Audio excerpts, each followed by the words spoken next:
রমজান কেন আসলো, রমজানের রোজা কেন আসলো? দুই জিনিস। রমজানের সম্পর্ক হলো কোরআনের সাথে, আর রোজার সম্পর্ক হলো তাকওয়ার সাথে। সুবহানাল্লাহ, জোরে বলেন। এ যুবক, রমজান মাসের রোজার কথা আল্লাহ যেখানেই বলছেন সেখানেই তাকওয়ার কথা বলছেন। আল্লাহ পাক তাকওয়ার কথা বলেছেন। রমজানের রোজাকে কেন ফরজ করেছি জানোনি? যেন তোমরা মুত্তাকি হও। আর রমজান মাস, এই রমজান মাসের আলোচনা যেখানে হয়েছে আল্লাহ সেখানে কোরআনের কথা বলছেন। শাহরু রমাদানাল্লাযী উনজিলা ফীহিল কুরআন। আল্লাহ বলেন রমজান এমন এক মাস যেই মাসে আমি আল্লাহ কোরআন নাজিল করেছি। সুবহানাল্লাহ। তাহলে রমজানের সম্পর্ক হলো কোরআনের সাথে, আর রোজার সম্পর্ক হলো তাকওয়ার সাথে। তাহলে রোজার দ্বারা বান্দা মুত্তাকি হয়, আর রমজান মাস পাইলে পরে বান্দা কোরআন তেলাওয়াত করে। তাহলে রমজান মাস হলো কোরআন তেলাওয়াতের মাস, ঠিক কি না? রমজান মাস হলো কোরআন তেলাওয়াতের মাস, কারণ এই মাসে কোরআন নাজিল হয়েছে। কোরআনের উসিলায় আল্লাহ পাক রমজানকে দামি বানাইলেন। রমজান কেন দামি হয়েছে জানোনি? কারণ হলো এই রমজান মাসে আল্লাহর কালাম নাজিল হয়েছে। কোরআনের খাতিরে রমজান দামি হয়েছে। কোরআন যিনি নিয়ে আসছেন জিব্রাইল আমিন, কোরআনের খাতিরে জিব্রাইল সকল ফেরেশতাদের মধ্যে দামি হয়ে গেছে। সুবহানাল্লাহ। কোরআনের খাতিরে আমার আপনার নবীর কাছে কোরআন নাজিল হয়েছে। এজন্য আমার আপনার নবীও কোরআনের খাতিরে সকল নবীদের মধ্যেও দামি নবী হয়ে গেছে। হ্যাঁ, কোরআন নাজিল হয়েছে যেই মাসে, এই রমজান মাস সকল মাসের মধ্যে কোরআনের খাতিরে দামি হয়েছে। কোরআন নাজিল হয়েছে যেই রাতে শবে কদর, এই রাত কোরআনের কারণে সকল রাতের মধ্যে দামি রাত হয়ে গেছে। তাহলে দেখলাম কোরআনের সাথে যার সম্পর্ক তৈরি হয় সেই তো কোরআনের খাতিরে দামি হয়ে যায়। এজন্য উলামায়ে কেরাম, হাফেজে কোরআন, তারাও তো জগতের মধ্যে সবচেয়ে দামি খায়রুকুম মান তাআল্লামাল কুরআন ওয়া আল্লামা। এই সার্টিফিকেট আমি দেই নাই, এই সার্টিফিকেট দুনিয়ার কোনো মৌলবি দেয় নাই। মুফতি সাহেব সবার মধ্যে দামি, মৌলানা সাহেব সমাজের সবচেয়ে দামি, হাফেজ সাহেব সমাজের সবচেয়ে দামি মানুষ। এই সার্টিফিকেট কোনো মৌলবি মুন্সি দেয় নাই। এই সার্টিফিকেট দিয়েছেন সরওয়ারে দু জাহান রাহমাতুল লিল আলামিন, আমার আপনার নবী। কারণ কি? কারণ হলো রাত যদি কোরআনের খাতিরে সকল রাতের মধ্যে দামি হয়, আলেম উলামাও কোরআনের খাতিরে মানুষের মাঝে দামি হয়ে যায়। কারণ একজন আলেমের জীবনের শুরু আল্লাহর কালামের শিক্ষার দ্বারা, জীবনের শ্রেষ্ঠ হয় আল্লাহর কোরআন শিখানোর দ্বারা, ঠিক কিনা? জীবনের শুরু হয় নিজে শিক্ষা করার দ্বারা, আর জীবনের শ্রেষ্ঠ হয় শিখানোর দ্বারা। এজন্য একজন আলেমের জীবনের শুরু আর শেষ হলো কোরআন নিয়া, আল্লাহর কালাম নিয়া। এজন্যই আল্লাহর নবী রহমতের নবী বলেন, মাস যদি দামি হয় কোরআনের খাতিরে, রাত যদি দামি হয় কোরআনের খাতিরে, জিব্রাইল যদি দামি হয় কোরআনের খাতিরে, নবী যদি দামি হয় কোরআনের খাতিরে, আল্লাহ পাক রব্বুল আলামিন এই জমিনেও উলামায়ে কেরামকে মানুষের মাঝেও দামি বানাইছেন কোরআনের খাতিরে। এ আল্লাহর গোলাম, আল্লাহ পাক রব্বুল আলামিন তিনি বলেন, জানুনি এই রমজান মাসে রোজা রাখলে তোমার অন্তরে তাকওয়া অর্জন হবে। তাকওয়া কেমনে, কিভাবে? তাকওয়া কাকে বলে? তাকওয়া বলা হয় গুনাহ ছাড়ার অভ্যাস তৈরি করা। যেরকম সুবহানাল্লাহ। রমজানের রোজার দ্বারা আল্লাহ বলেন বান্দা তোমার গুনাহ ছাড়ার অভ্যাস তৈরি হবে, তুমি মুত্তাকি হয়ে যাবা। কেমনে রোজার দ্বারা গুনাহ ছাড়ার অভ্যাস তৈরি হয়? দেখেন না, দরজা বন্ধ করা, সে পানি খাইতে পারে, খানা খাইতে পারে, প্রচণ্ড পেটের ক্ষুধা, প্রচণ্ড পানির তৃষ্ণা, এরপরও ঠান্ডা পানি পান করে না, খানা খায় না, দরজা বন্ধ, কেউ দেখবে না, খানা খায়া মানুষের সামনে রোজাদার সাজানোর নাটক করার বহু সুযোগ তার ছিল, ঠিক কিনা জোরে বলেন? ইফতারের আগে আগে যায় বইব, সুবহানাল্লাহ সুবহানাল্লাহ জিকির করব, মুখটা একদম শুকনা করে রাখবো, মানুষ দেখলে বারবার সেপ পালাইব, মূলত ঘরের ভিতরে পেট ভরে খানা খাইছে। এই অভিনয় করার সুযোগ তার ছিল। এরপরও কোনো রোজাদার এমন করে না, এমন করে না, দরজা বন্ধ করে খানা খাওয়ার সুযোগ, এরপরও কেন খায় না? এরপরও খায় না কারণ তার অন্তরে কেউ না দেখলেও দেখেন আমার আল্লাহ। পানির নিচে ডুব দিয়া পানি পান করার সুযোগ, নদীতে গোসল করতে নামছে, যদি ডুব দিয়া পানি এক ডুব খায় ফেলে কেউ দেখবনি, মানুষে দেখবনি, কিন্তু দেখবেন কেডা? একটু জোরে বলেন কেডা? তাহলে আল্লাহ পাক ওই বান্দা মানুষের চোখে ফাঁকি দিয়া রোজা ভাঙ্গার সুযোগ তোমার ছিল, খানা খাওয়ার সুযোগ ছিল, আমার হুকুম অমান্য করার সুযোগ তোমার ছিল, মানুষের চোখে ফাঁকি দিয়া, কিন্তু তুমি আমাকে ভয় পাইছো কারণ আমি তোমারে দেখতেছি। এই বান্দায় এই অভ্যাসটা একটা মাস তুমি করছো, বাকি 11টা মাস যেন এইভাবেই চলো।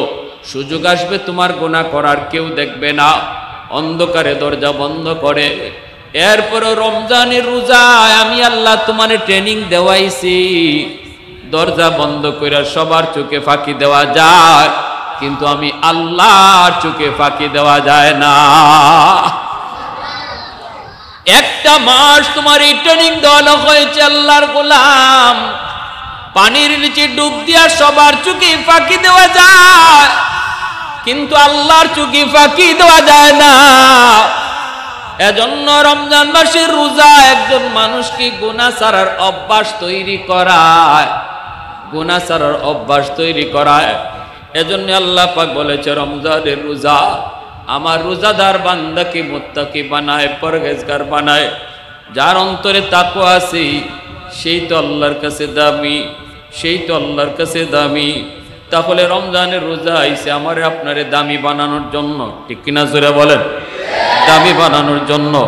বেলালে হাফসির চেহারা ভালো ছিল না, বেলালে হাফসির চেহারা কালো ছিল, বংশ ছিল গোলাম বংশ, কিন্তু অন্তরে তাকওয়া ছিল। এজন্য বেলাল হয়ে গেছেন সবার মাঝে দামি, ঠিক না? তাহলে মানুষ দামি হয় চেহারার দ্বারা না, মানুষের দাম বাড়ে টাকা পয়সার কারণে না, মানুষের দাম বাড়ে বংশের কারণেও না। ইন্না আকরামাকুম ইনদাল্লাহি আতকাকুম, আল্লাহ বলে মানুষের দাম বাড়ে তাকওয়ার দ্বারা, তাকওয়ার দ্বারা। কার অন্তরে আল্লাহর ভয় কি পরিমাণ, কে আল্লাহরে কি পরিমাণ ইয়াদ রাখে, এর দ্বারা তার সম্মান বাড়ে। যেরকম সুবহানাল্লাহ।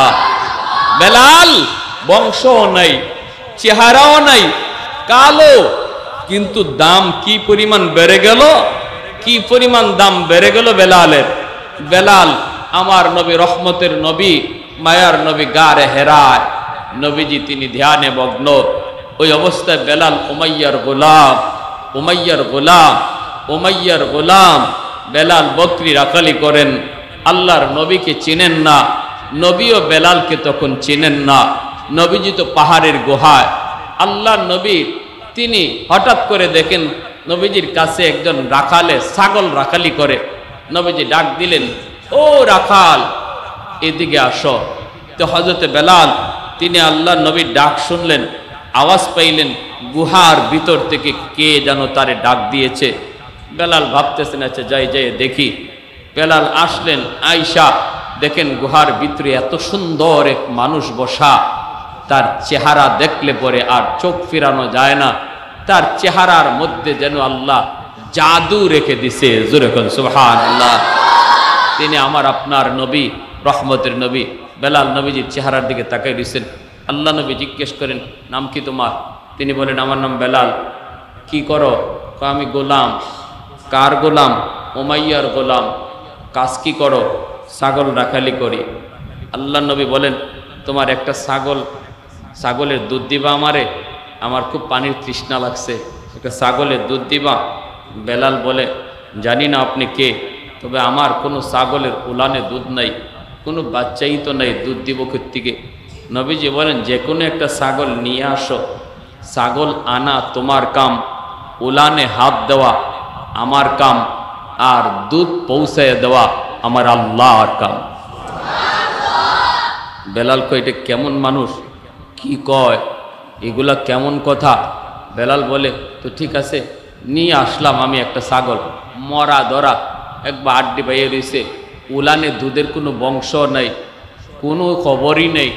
নবীজির কাছে বেলাল নিয়ে আসছেন একটা ছাগল। আল্লাহ নবী বিসমিল্লাহ বলে বরকতি হাত নবীজি উলানে লাগাইতে দেরি, আল্লাহ উলানে দুধ দিতে দেরি হলো না। সুবহানাল্লাহ, পুরা উলানটা দুধে ভরপুর হয়ে গেল। রাসূল করিম সাল্লাল্লাহু আলাইহি ওয়াসাল্লাম দুধ দোহন করলেন।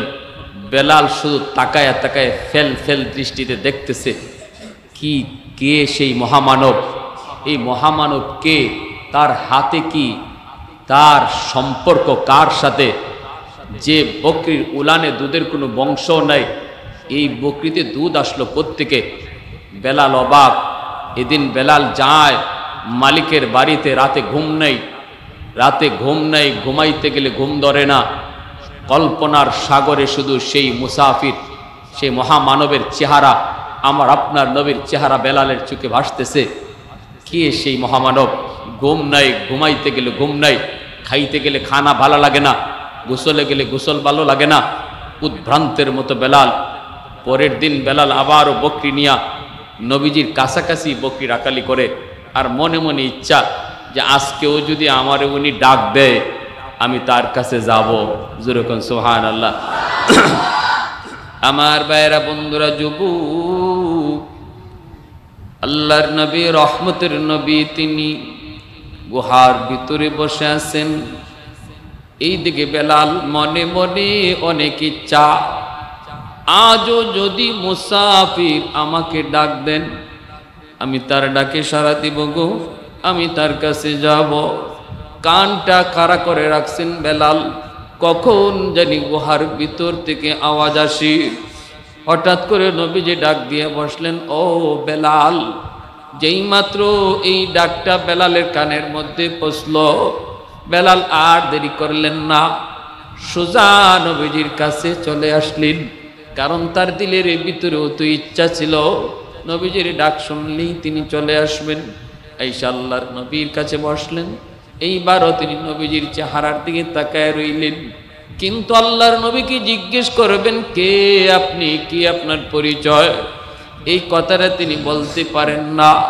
নবীজির কাছে আসা মাত্রই তিনি সব কথা ভুলে যান, শুধু নবীজির চেহারার দিকে তাকায় থাকেন, আল্লাহর নবীর চেহারার দিকে তাকায় থাকেন। ওই দিনও নবীজি এরকম দুধ দোহন করলেন। বেলাল আজও গেলেন, কিন্তু নবীকে কিছুই বলতে পারেন নাই। দ্বিতীয় রাতও ঘুম নাই, খানা ভালো লাগে না, ঘুম ভালো লাগে না। এইবার বেলাল কয়, আমি আজকেও কেন জিজ্ঞেস করলাম না গো, আজও আমি কেন জিজ্ঞেস করলাম না তিনি কে, কি তার পরিচয়। আগামীকাল আমি যাব, যাইয়েই জিজ্ঞেস করব আপনার পরিচয় কি। তৃতীয় দিন তিনি আবার আসলেন, আজও নবীজি তার ডাক দিলেন, তিনি আজও নবীর কাছে গেলেন।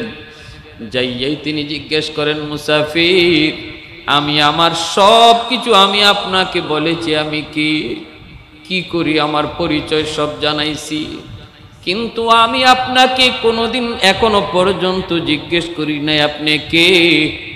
আমি মনে মনে চিন্তা নিয়ে আসি, নিয়ত করে আসি আমি আপনারে জিগাবো, কিন্তু আপনার কাছে আসলে পরে সব কথা ভুলে যা। আজ আমি জানতে চাই, আজ আমি জানতে চাই আপনি কে, কি আপনার পরিচয়। এই কথা বলতে মায়ার নবী, দয়ার নবী তখন তিনি ডাক দিয়ে বলেন, বেলাল রে, আমার নাম হলো মোহাম্মদ, বাবার নাম হলো আব্দুল্লাহ, আমি আল্লাহর প্রেরিত রাসূল, আমি কালেমার দাওয়াত দেই। এই কথা বলতে বেলাল কয়, আমাকে আর কোনো কথা বলতে হবে না, এই মুহূর্তে আমাকে কালেমা পড়ায়া মুসলমান বানায়া দে। মালিকের কানে চলে গেল আওয়াজ, আবু জাহেলের কানে চলে গেল, উমাইয়ার কানে চলে গেল। বেলাল যাওয়া মাত্রই শুরু হয়ে গেল নির্যাতন, নির্যাতন, এত নির্যাতন, এত নির্যাতন, জান বের হয়ে যাবে। বেলাল রাতের বেলাও ওনাকে উশৃঙ্খল যুবকেরা মারে, দিনের বেলাও ওনাকে মারে, গলার মধ্যে রশি লাগাইয়া আরবের মরুভূমিতে তারা এরকম ভাবে টানে, অলি গলিতে ওই রকম বড় বড় পাথরের মধ্যে চিৎ করে শোয়া রাখে, বুকের মধ্যে পাথর চাপা দিয়া রাখে। আবু বকর সিদ্দিক একদিন তিনি যান, দেখেন বেলালের মুখ থেকে আহাত আহাত বের হয়, অথচ জানটা বের হয়ে যাবে। সাথে সাথে আবু বকর সিদ্দিক যায় কানে কানে কইতেছে, বেলাল, ও বেলাল, বেলাল রে, ওদেরকে খুশি করার জন্য তুমি একবার আল্লাহ নামটা বন্ধ করো। জান বাঁচানোর জন্য কখনো শরীয়তে মিথ্যা বলার একটু সুযোগ দিয়া রাখছে, জানটা তোমার এখন চলে যাবে রে বেলাল, অন্তত ওদেরকে খুশি করার জন্য ওদের দেবতার নামটা একটু বলে দাও। মুখে তুমি ওদের দেবতার নাম বলবা, কিন্তু দিলের ভিতরে আমার আল্লাহর নাম। বেলাল কয়, ভাই আবু বকর, কও কি তুমি? আমি চাইলেও আমার আল্লাহর নাম ব্যতীত আমার জবান দিয়া অন্য নাম বের হয় না। আমি চাইলেও আমার নাম, আমি চাইলেও আল্লাহর নাম ছাড়া আর কোনো নাম আমার জবান দিয়ে বের হয় না। এজন্য, কারণ জবানে আল্লাহ নাম জপ্ত হয়ে গেছে, কলবের মধ্যে আল্লাহ নামের জিকির বসে গেছে। যার কলবের মধ্যে আল্লাহ নামের জিকির বসে যায়, ঘুমাইলেও কলবে জিকির করে। জিব্বার মধ্যে আল্লাহ নামের জিকির যার বসে যায়, সে ঘুমায় থাকলেও জিব্বা আল্লাহ আল্লাহ জিকির করে। সুবহানাল্লাহ, জোরে বল। ঘুমানোর আগে যেই মানুষটা আল্লাহ আল্লাহ আল্লাহ আল্লাহ জিকির করে করে ঘুমায়, একদিন এমন হবে ঘুমায় থাকার পরেও তার অজান্তে জিব্বা আল্লাহ আল্লাহ জিকির করবে। এজন্যই ভাইরে আমার, হাকিমুল ইসলাম কুতবুল আলম শৈখুল ইসলাম হুসাইন আহমদ মাদানী রহমতুল্লাহ আলাইহির ইন্তেকালের পর ডাক্তার যখন কলবের মধ্যে মেশিন লাগাইছে, রে যুবক, ডাক্তার কই তোমরা বলেছো, তোমরা বলো লোকটা মারা গেছে। আমার হাতের পালস কয় লোকটা মারা গেছে, কিন্তু তার কলবে আল্লাহ আল্লাহ জিকিরে কয় ইনি এখনো জীবিত আছে। মোহাম্মদুল্লাহ হাফিজ জি বাথরুমে ঢুকছেন, বের হয়েছেন, মুখ থেকে রক্ত পরে, রক্ত। খাদেম কই হুজুর আপনার মুখ থেকে রক্ত পরে, রক্ত। হুজুর আপনি কি বাথরুমের ভিতরে পড়ে গেলেন নাকি? কই না বাবা, আমি বাথরুমের ভিতরে পড়ি নেই। কই যে হুজুর আপনার মুখ দিয়ে রক্ত বেরতেছে। হুজুরে কয়, বাবা কেন রক্ত পড়তেছে আমি বলবো না, কারণ তুমি মানুষের কাছে বলে ফেলবা। কয় না হুজুর আমি বলবো না। বলেন কেন আপনার মুখ দিয়ে রক্ত বের হইতেছে? মোহাম্মদুল্লাহ হাফিজি কই, বাজান রে, আমি যখন বাথরুমে ঢুকছি তখন দেখি আমার জিহ্বায় ইল্লাল্লাহর জিকির করে, আল্লাহ আল্লাহ জিকির করে। আমি আমার জিহ্বারে বললাম, জিহ্বা থাম থাম, এটা বাথরুম নাপাক জায়গা, এখানে আল্লাহ আল্লাহ জিকির করা যায় না। কিন্তু আমার জিহ্বা আমার কথা মানে না, এজন্য জিহ্বারে কামড় দিয়া রক্ত বাইর করে ফেলাইছি।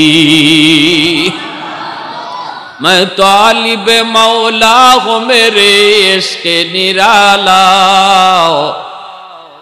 मैं तालिब मौला हूँ मेरे इश्क निराला, है जुमला जहाँ जिनकी तजल्ली से उजाला, है जुमला जहाँ जिनकी तजल्ली से उजाला, मादर दो जहाँ गैर खुदा यार नदारम, जुजियाद खुदा ही चिदिगुर कार नदारम, যদি আদে খুদাহি চিদি গুরকার নদারম, জুরে বলেন আল্লাহু আকবার। হযরত আবু বকর সিদ্দিক নবীজির কাছে গেলেন, যায় বলতেছেন, ইয়া রাসূলুল্লাহ, উমাইয়া মনে হয় বেলালকে মেরেই ফেলবে, নবী গো আপনি যদি একটু অনুমতি দেন তাহলে আমি বেলালকে একটু কিনে আনতাম, বেলালকে আমি একটু কিনে আনতাম। নবীজি বলে, আবু বকর বেলালরে তুমি কিনতে যাইবা তো নেও, বেলালরে যে পয়সা দিয়ে কিনবা আমি নবীরও কিছু পয়সা রাখো, হাসরের মাঠে আমি আল্লাহরে কইম, আল্লাহ বেলালকে আমি নবীও কিছু পয়সা দিয়ে কিনছিলাম, যেরকম সুবহানাল্লাহ। 10 দিনার লইয়া তিনি উমাইয়ার কাছে চলে আসছেন। উমাইয়ার আইয়া বলতেছেন, বেলালরে বিক্রি করবা? উমাইয়া কয়, হ, এটারে দিয়ে আমার কোনো কাম হয় না, কথাও শোনে না, কামও করে না, ঠিক আছে বিক্রি করে ফেলবো। কত দিবা? হযরত সিদ্দিক আকবর বলে, কও কত দেওয়া লাগবে? কয় 10 দিরহাম দিলাও, 10 দিনার দিলাও। সিদ্দিক আকবর বলে, নাও 10 দিনার। উমাইয়া কয়, আবু বকর তোমারে বুদ্ধিমান মনে করছিলাম, কিন্তু যা বুঝতেছি তোমার কিছু মাথায় কিছু সমস্যা আছে। সিদ্দিক আকবর বলে, কেন? কয়, আরে আমি চাইলামই 10 দিনার, এটা রেডি আমার কোনো কাম হয় না, কথা শোনে না, কাজও করে না, তুমি যদি আমারে 1 দিনার কইতা তাও আমি দিয়ে দিতাম। সিদ্দিক আকবর বলে, উমাইয়া রতনে রতন চিনে, সুবহানাল্লাহ, জুড়ে বলো। আরে তুই বেলাল রে কি চিনবি? তুই আমার বেলাল রে কি চিনবি?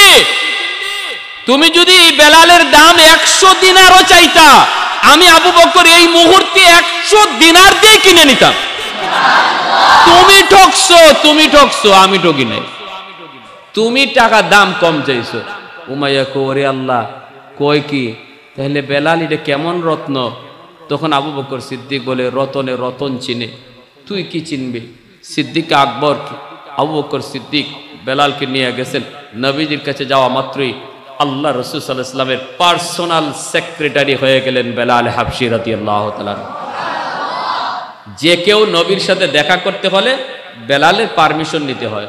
এমনকি আবু বকর সিদ্দিক, হযরত ওমরের মতো এত দামি সাহাবী, তারাও নবীজির সাথে হঠাৎ দেখা করতে হলে বেলাল হাবশী রাদিয়াল্লাহু তাআলা আনহুর পারমিশন নিতে হতো। জোরে কন্যা সুবহানাল্লাহ। কে তিনি? একজন গোলাম। কে? চেহারার কোনো ঢক নাই, ডাক নাই। কে তিনি? কোনো সুরত নাই, বংশ নাই, চেহারা নাই, ধন নাই, দৌলত নাই, দিলের ভিতরে ছিল তাকওয়া। এই তাকওয়ার গুণে আল্লাহ এমন নিচ থেকে, জিরো থেকে বেলালকে আল্লাহ হিরো বানায় দিয়েছেন। জোরে কোন সুবহানাল্লাহ। ওই তাকওয়া শেখানোর জন্য রমজান আসছে, সুবহানাল্লাহ। ওই তাকওয়া দিলে ঢুকানোর জন্য রমজান আসছে। চলে যাইতেছে তো, চলে যাইতেছে। নবীজি দেখেন, নবীজি রমজান মাসে সেহরি খাইতে বসছেন। অসুবিধা হইতেছে আপনাদের? হ্যাঁ, নবীজি রমজান মাসে সেহরি খাইতে বসছেন। সেহরি খাওয়া কি ফরজ না ওয়াজিব? আমাদের সমাজে কিছু মানুষ এটাকে ফরজ মনে করে, সেহরি না খাইতে পারলে রোজা রাখে না। এটা কোন বিপদে আছে আল্লাহ জানে। কি ওর ভাই রোজা রাখলা না? হুজুর উঠতে পারছি না ঘুম থেকে। ইন্না লিল্লাহ। এটাই জানে না যে সেহরি খাওয়া এটা সুন্নত, সেহরি না খাইলে কোনো অসুবিধা নাই, রোজা রাখতেই হবে, রোজা রাখা ফরজ, রোজা রাখা ফরজ। সেহরি না খাইলে কোনো অসুবিধা নাই আপনার, শুধু একটা সুন্নতের সওয়াব আপনার নষ্ট হইছে। সেহরি খাইতে পারবেন না কইরা রোজা রাখবেন না, এটা কোথায় পাইলেন আপনি? এই মাসলাই ফতোয়া আপনারে কে দিল? হ্যাঁ, বহু মানুষ এরকম মিলছে আমার চোখের সামনে, যে হুজুর আজকে জাগ না পাইছি না, ঘুম থেকে উঠতে পারছি না, আযান পড়ে গেছি, এজন্য রোজা রাখে না। রাসূল করিম সাল্লাল্লাহু আলাইহি ওয়াসাল্লাম রমজান মাসে সেহরি খাইতে বসছেন। নবীজির পাশে একজন অপরিচিত মানুষ বসা, নবীজির সাথে। আল্লাহর নবী সেহরি খাইতে বসছেন। নবীজি হলেন ইমাম, আর মুয়াজ্জিন কেডা? জোরে বলেন, মুয়াজ্জিন কেডা? মুয়াজ্জিন কেডা? বেলাল। তো মুয়াজ্জিন সাহেব সেহরি ফজরে আজান দিয়া দিবেন, আর মনে মনে ভাবতেছেন ইমাম সাহেব খানা খাওয়া শেষ করছেন, একটু দেখি গিয়া আমার রসুল নি খানা খাওয়া শেষ করছে। মুয়াজ্জিন সাহেবের একটা দায়িত্ব খালি আজান দেওয়া না। জানি না আপনাদের এলাকার হালও জানি না, আমাদের শহরে বন্দরে এটা শুধু হলে শহরে না, এটা আল্লাহ রসুলের যুগ থেকে নিয়ম। এটা মুয়াজ্জিন সাহেবের একটা আলাদা একটা ডিউটি আছে, সেই ডিউটি রইল ইমাম সাহেব কোথায় আছেন, কোন অবস্থায় আছেন, এই জিনিসটা মুয়াজ্জিন সাহেবের নলেজে থাকা। আর ইমাম সাহেবেরও দায়িত্ব মুয়াজ্জিন সাহেবকে জানায় রাখা। মুসল্লি ইমাম সাহেব কোথায় আছে এটা যেন মুয়াজ্জিন সাহেবের কাছ থেকেই একদম পারফেক্ট খবর পায়। কথাটা বুঝে আসছে? খোঁজ খবর নেওয়া, হুজুরের সুবিধা অসুবিধা খোঁজ খবর রাখা, এটা মুয়াজ্জিন সাহেবের ডিউটির মধ্যে একটা ডিউটি। তখন হযরত বেলাল হাবশী রাদিয়াল্লাহু তাআলা আনহু আজান দিয়ে আলাইবেন। তিনি মনে মনে ভাবতেছেন, আমি মুয়াজ্জিন সাহেব আজান তো দিতাম ফারি, কিন্তু আমার ইমাম সাহেব সেহরি খানা খাইয়া শেষ করছেননি, একটু যাইয়া দেখি ইমাম সাহেব কেডা? রহমতের নবী, মায়ার নবী বেলাল হাবশী আসছেন। আয়েশা দেখেন নবীজি খানা খাইতেছেন, সেহরির টাইম কিন্তু শেষ, সেহরির টাইম। বেলাল দরকার নাই মাইক টেকের, আমার মনে হয় আমার খালি মুখে বয়ান করলে সুন্দর হইবে। এটা সাউন্ডটাও কেমন কোনো কি না, সাউন্ডটা ভালো না। আচ্ছা আমি খালি মুখে, আপনারা শুনেন না কথা? সবচেয়ে ভালো লাগবে এটা, আমার কাছে খুব ভালো লাগবে এটা। সরান, মাইক দিও না, মাইক একদম অফ রাখো। তো বেলাল হাবশী আল্লাহ রসুলের ঘরে আইসে দেখেন নবীজি তখনও খানা খাইতেছেন, অথচ সেহরি টাইম আসে না গেছে? জোরে কন, সেহরি টাইম আসে না শেষ? বেলাল পাশে আইসা বলতেছে বাহিরে বাহিরে বাহিরে। আচ্ছা বুঝছি, বাহিরে মাইক লাগবে।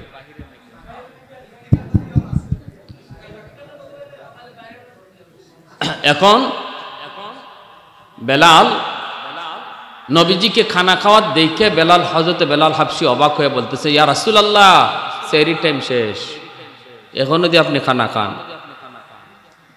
আর বেলাল দেখতেছেন নবীজির পাশে একজন মানুষ বসা, কিন্তু এই মানুষটারে বেলাল চিনেন না, চিনার কথাও না, কোনোদিন তারে দেখেন নাই। আল্লাহর নবী বলতেছেন, বেলাল ঠিক আছে সেহরি টাইম শেষ, ঠিক আছে তুমি যাও, এখনই খানা শেষ করে ফেলবো। বেলাল চলে গেলেন। নবীজি এইবার তখনও খানা খাইতেছেন, খানা বন্ধ করেন নাই। বেলাল বলে গেছেন সেহরি টাইম শেষ, কিন্তু নবীজি খানা বন্ধ করেন না, নবীজি তখনও খানা খাইতেছেন। এই অবস্থায় বেলাল যখন আবার আজান দিয়ে ফেলবেন, মনে মনে ভাবতেছেন যে দেখি নবীর খানা শেষ হলো কি হলো না। আয়েশা দেখেন এখনো নবী খানা খাইতেছে। বেলাল বলতেছি, ইয়া রাসূলুল্লাহ, ওগো নবীজি সেহরির টাইম শেষ। আল্লাহ নবী তখনও বলতেছেন, ও আচ্ছা শেষ দিতেছি, তুমি যাও। বেলাল তখনও চলে গেলেন। নবীজি এরপরও খানা বন্ধ করলেন না, তখনও নবী খানা খাইতেছেন। সুবহানাল্লাহ। বেলাল চলে গেলেন, যায় বেলাল আবারও যখন আজান দিয়ে ফেলবেন, ফাইনাল শেষ, একবারে কাটা কাটা লেগে গেছে বেলালের দৃষ্টিতে, টাইম একবারে কাটা কাটায়। কয় আল্লাহ, আমার রসুলে আমারে সরাইয়া দেন, খাইতেও কর না আমারে, আর খানা বন্ধও করেন না, আর আমি যা বারবার গিয়ে খালি কইতেছি সেহরির টাইম শেষ, টাইম শেষ। আচ্ছা এখন গিয়ে দেখি একটু রসুল খানা খাইয়া শেষ করছেন নি। বেলাল এইবার আয়া দেখেন এখনো নবী খানা খাইতেছেন।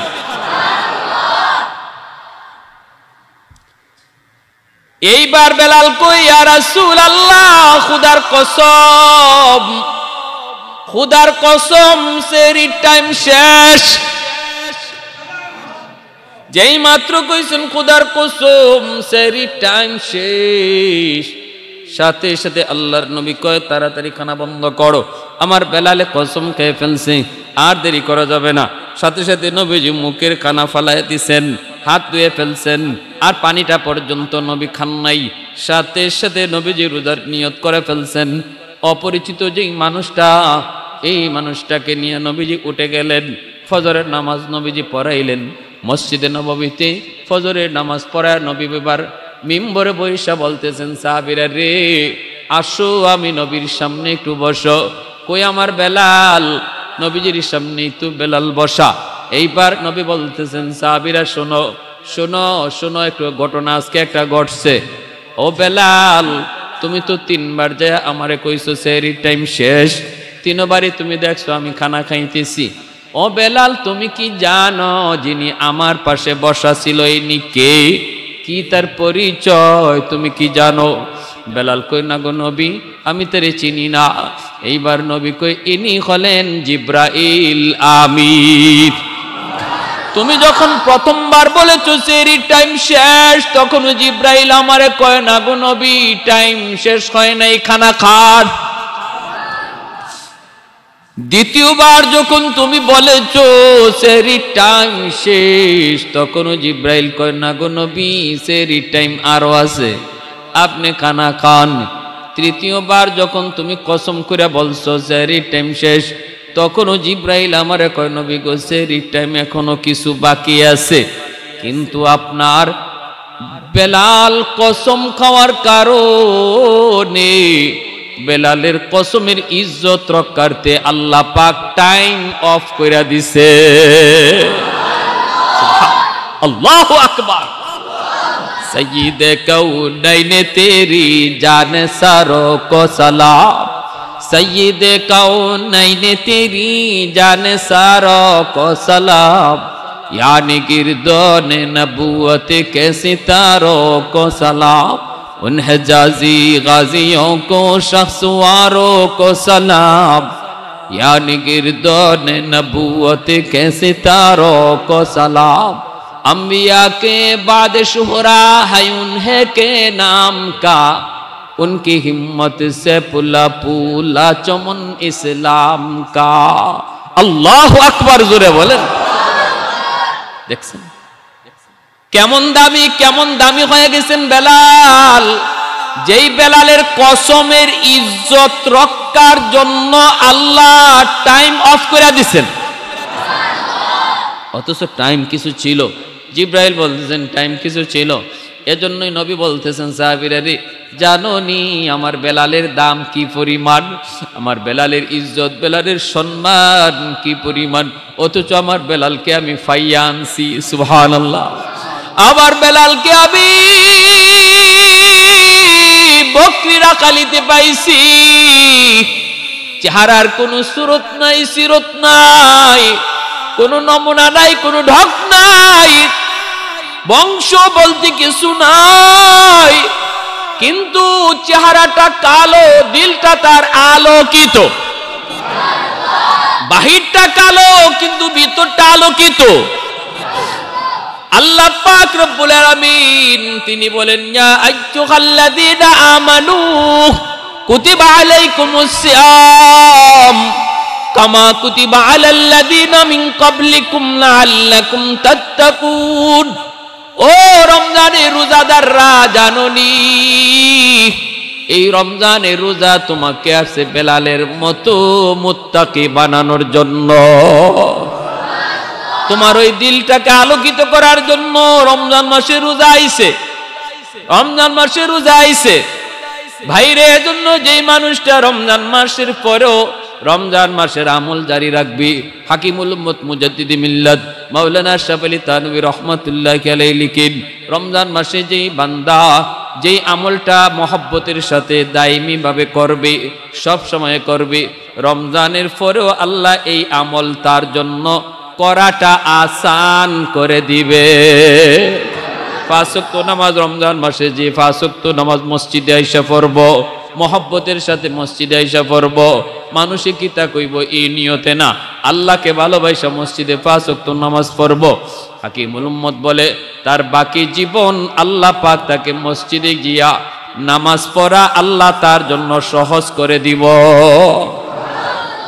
রমজান মাসে তাহাজ্জুদ যে বান্দা পড়লো, সেহরি খাওয়ার 10টা মিনিট আগে আল্লাহর বান্দা ঘুম থেকে উঠে সে 4 রাকাত তাহাজ্জুদের নামাজ পড়ে, আল্লাহ পাক রব্বুল আলামিন বাকি জিন্দেগিও আল্লাহ তারে তাহাজ্জুদ পড়া সহজ করে দিব, সহজ করে দিব।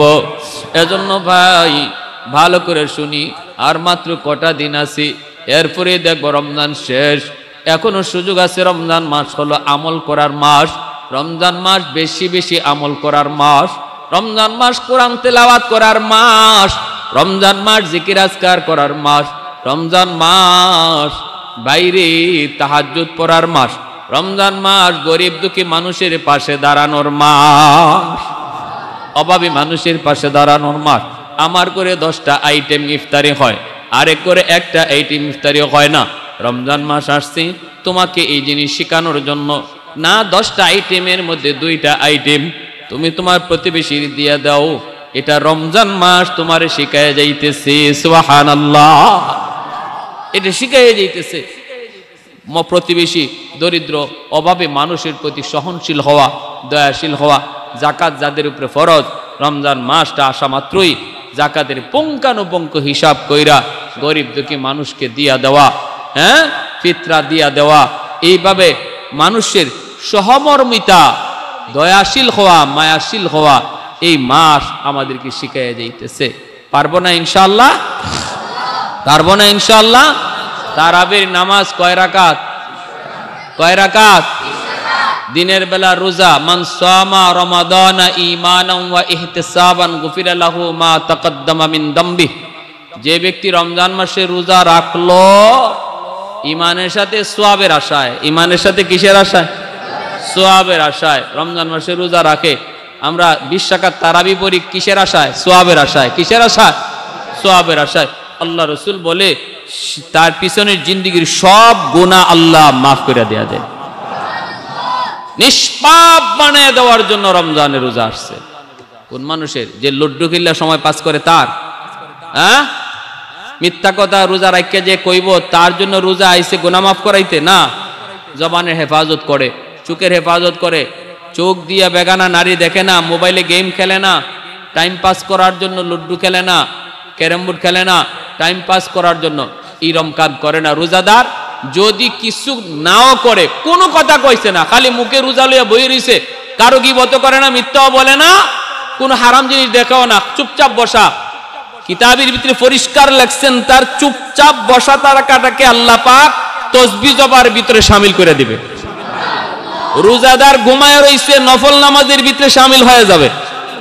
খালি ঘুমায় রইছে, এজন্য ভালো লাগে না ঘুমাই থাকো, ভালো লাগে না চুপচাপ বয়ে থাকো, তবুও রোজা মুখে লইয়া মিথ্যা কইও না, কিবত কইরো না, চোখ দিয়া বেগানা নারী দেখো না, ভালো লাগে না, চুপচাপ বয়ে থাকো, তবুও নফল বন্দেগীর সওয়াব হয়ে যাবে। সুবহানাল্লাহি ওয়া বিহামদিহি সুবহানাল্লাহিল আযীম। এজন্য আমার যুবক ভাইদের কাছে অনুরোধ, আমরা এই রমজানকে জীবনের শেষ রমজান মনে করি, কারণ জানি না আগামী রমজান আমাদের কার হায়াতে মিলে আর কার হায়াতে মিলে না, কেউ জানি না। আল্লাহ আমাদের সবাইকে এই রমজানকে জীবনের শেষ রমজান মনে কইরা, গনিমত মনে কইরা, গুনাহ মাফ যেন আল্লাহ পাক এই রোজার উসিলায় আমাদের করাইয়া দেয়। আল্লাহ পাকের কাছে আমরা এই দোয়া করি।